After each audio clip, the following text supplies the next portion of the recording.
Good morning student. This is nursery class book subject English.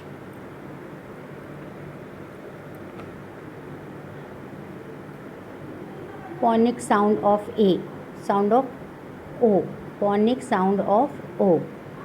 Okay students, देखिए आज हम पढ़ेंगे phonic sound of O. ठीक है. OG og, LOG log, LOJ long, DOG dog. तो देखिए स्टूडेंट्स, आज हम पढ़ेंगे O, OG og, LOG log. log means ये log है, log मीन्स लट्ठा होता है.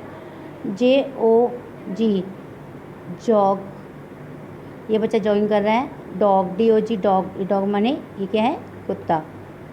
नेक्स्ट देखिए बच्चों, ओप, MOP मोप, ये मोप है. COP कॉप, ये कॉप है.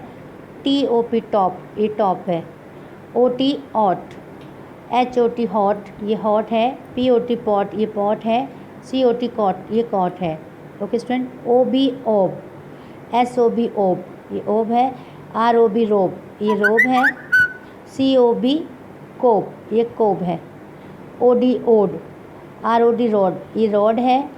NOD नोड, ये नोड है. POD पोड, ये पोड है.